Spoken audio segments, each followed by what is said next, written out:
fishing area. At saan nandito kami nagre-relax. At iyan yung bridge. At yun yung highway sa taas ng bridge. At yung view niya ay napakaganda. At really relaxing place. Medyo malamig nga lang, guys. May araw siya pero medyo malamig dito.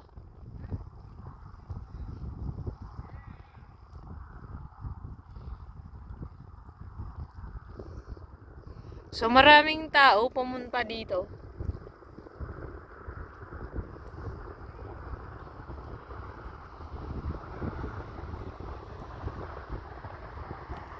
Ayun sila mag-fishing.